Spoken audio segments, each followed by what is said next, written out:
And it's a big slide.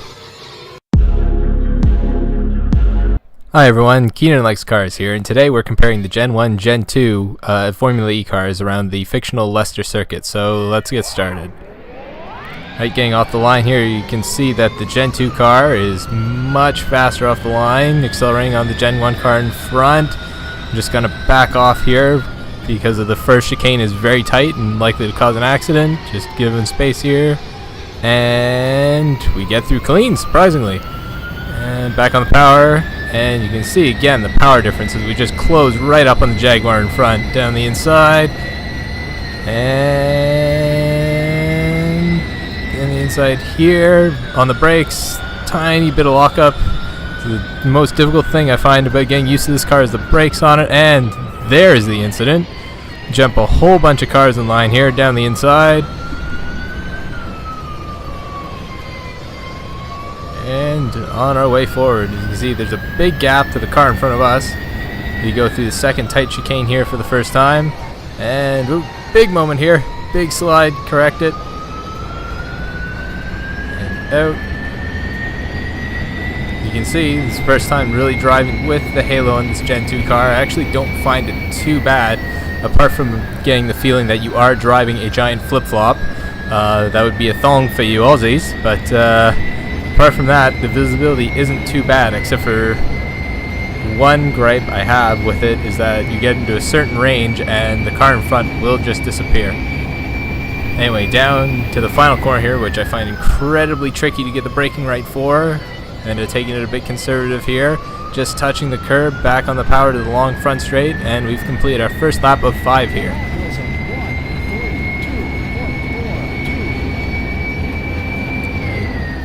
Back down the first chicane again, block up both fronts a bit, thread the needle right through there. Again, brakes are definitely a little tricky. I find very touchy, very easy to lock them up, especially when the tires are cold. Tire very interesting to drive on. It almost feels like a street tire that Michelin's developed that works in both the dry and the wet. So the car is very, very tricky. I find it also, it's definitely hard to drive in the Gen 1 car, which I don't think is a bad thing. I think in top levels of professional motorsport, the car should be a handful to drive, as both the test of engineering and driver skill. Right, the second chicane, much cleaner this lap. You can see gain a ton of time in the car in front.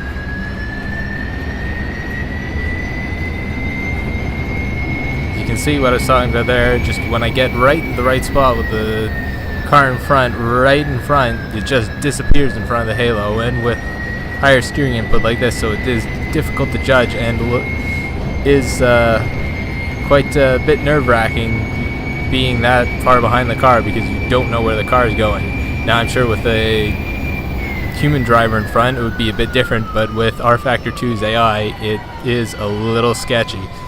See, coming out of the corner, slide a bit. Another thing I find with this car is you really have to be, not only with the brakes, you have to be very careful not to lock them up, but you can also very easily put way too much weight transfer to the front and start the car just rotating into the slow, awkward, lazy spin through the corner. Towards the end of the third lap here, we are much closer to the car in front this time. Let's see, can we catch and pass them by the end of this 5-lap race? Again, as you can see, car just slowly catching. Car does periodically just disappear behind the Halo.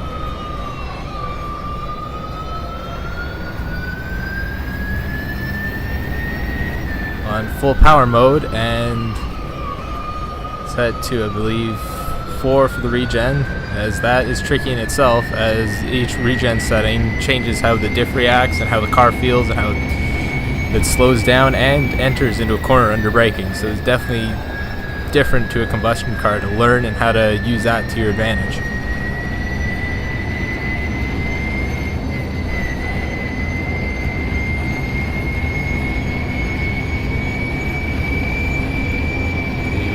Getting closer here, just about into the draft, coming in this final corner again. You can see it lose a bit on our braking, but it is a difficult braking point to judge and get right.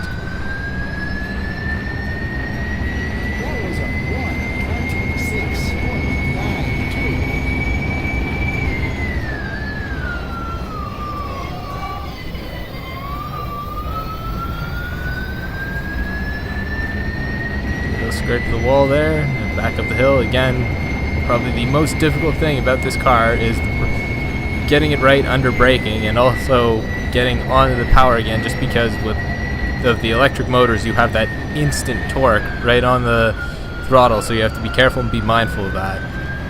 See, we're catching the car in front, but the car in front is also catching that group.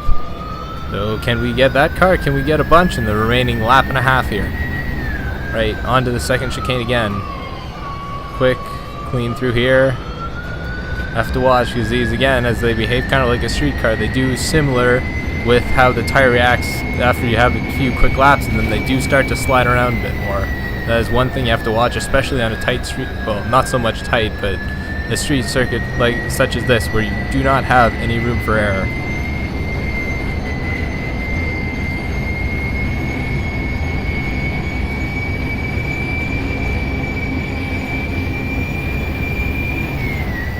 Again, braking the final corner here. Oh, just tiny brush the wall, not great, and missed the apex a bit. Again, very tricky braking zone, back on the power. Now we're onto the straight for the beginning of the final lap. So it's one more lap to get any more positions. Can I do it? Let's find out. Right, in the braking zone, just beyond the 100 meter board for the first chicane. Nice, clean, tidy through there. Fantastic run. Gained a huge chunk of time in the car in front this time.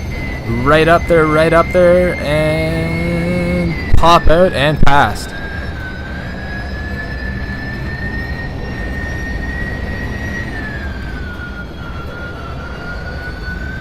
And can we hold it? We're a little bit wide on exit here, and good run from the car behind, but we quickly hold them off here and counter into the second chicane. And nice, smooth, being very cautious with the power here. Very easy to light up those tires again with that instant low end torque that you get from an electric motor. Across the railroad tracks for the final time into the mid speed and probably the most fun corner on the circuit here. You have to balance the car very carefully to get a lot of speed out. These final few corners here. Pulled up a gap, but it looks like the group in front has just squeaked away a little too far for us to strike in the final corner here.